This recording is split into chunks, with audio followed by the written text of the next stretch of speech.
If you want to draw and paint like a professional, then you need these certain things that I'm about to tell you. There are two group of 16s that you must understand to become a great artist. First one is the elements of art and design. The second one is the principle of art and design. Let's look at the elements. There are six elements. Okay, there are six elements, and that's why I call them the group of 16s. You have lines, you have colors, you have texture, you have shapes, you have forms, and then you have space. These are six elements, and these six elements, as they sound simple to the ears, they are very, very complex in terms of the application. And until you understand how to apply these elements properly, you can never improve or up your games in terms of drawing and painting. These elements applies to every form of art, every type of art. So lines is described as a mark that is created, a mark created on a surface, right? This surface could be your working surface, could be a cardboard, could be a sketch pad. So you have different type of lines, okay? You have the curved lines, you have the wavy lines, you have the zigzag lines, you have the straight lines, you have the dotted lines, you have the broken lines, you have diagonal lines, you have vertical lines, you have horizontal lines, you have circular lines, or what they call the spiral lines. So these lines are what give shapes to every object that you draw. And so it is the most important, okay, the most important when it comes to the elements of art and design. The second element is color. And color is as well important as lines in art and design. You cannot make any drawing without lines. As well, you cannot make any painting without colors. Okay, lines is what helps you to create shapes using your pencil. Color is what gives beauty to what you have drawn, to the object you've drawn. All right. So if you draw an apple, for example, what helps you to draw an apple is lines, is the use of lines, is on pencil or pen. Right. Then when you paint it to give it beauty, to make it look realistic, remember that we have green apples, we have red apples, we have red and green. Okay, so let's take for example red apples. For example, so if you draw an apple, you cannot show that that apple is red without painting.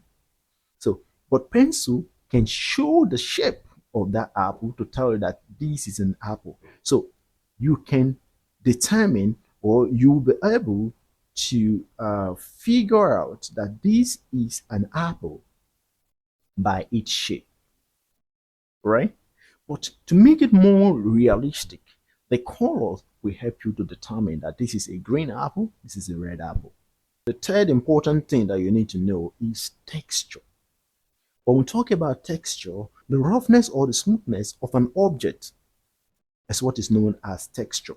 For example, if I just draw a hand without a face, I just make a drawing of a hand without a face, from the texture of that drawing of the hand, you'll be able to tell if this hand is a female hand or a male hand.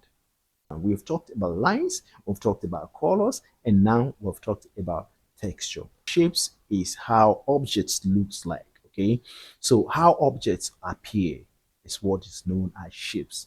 When you see a bucket, for example, you'll be able to tell that this is a bucket because of how it looks like, okay, because of the shape. If you see a football, you'll be able to identify that this is a football because it has a circular shape, a round shape, okay? So the shape of objects, okay, how objects appear to be is what is known as shape.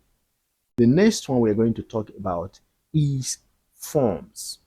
Forms can be described as a third dimensional appearance of a shape. The moment you're able to convert that two-dimension shape to a three-dimension, it becomes forms. It now have forms, right? So forms is the feeling of a shape, how a shape feels like. This time around, not how it looks like, but how a shape feels like, right? So if you look at the human face, for example, if you draw the human face just using a single line, like cartoon, like something like cartoon, then it is just a shape of a face of a human person. It is a shape of a human person. The moment you use pencil or your pen to just draw a face of a person, okay, in cartoon-like form, it's regarded as a shape of a human person. But by the time you start to show the muzzle, you show the nose, you show the mouth, the teeth, the eyes, the ears, you begin to show all the features of the human person, then it now graduates from the human shape to the human form. And the last but not the least element we are going to talk about is space. Now, you will be wondering, what does space have to do with me being a good artist, being able to draw well, being able to paint well? If I give my students an assignment, okay, to make a drawing of an object, I give them guidelines for the marking. Okay, I give them marking guidelines. And what I always consider is your space management. For example, if you have a sketch pad, the page that you need to draw, that page is your space. You must be able to manage your space very well. Centralize the object you want to draw. Make sure that the object is not small for the space, and also make sure that the object is not too big for the space. You are asked to draw an environment, okay, a landscape. Remember, a landscape is a wide area of land, okay, and you have to make this drawing on a maybe 20 by 30 centimeter, space created on a paper. Your ability to be able to resize that object, that big space, or that big landmass, for your ability to be able to resize it and fit it into that 20 by 30 centimeter dimension is what makes you a good space manager in drawing or in painting. If you understand lines and apply them properly, understand forms, texture, space, color, understands them and apply them properly in your artworks, it's going to boost your growth. There's going to be a part two of this video where we'll talk about the principles. The principles of art are your gateway to understanding the elements. See you another time. For now, goodbye.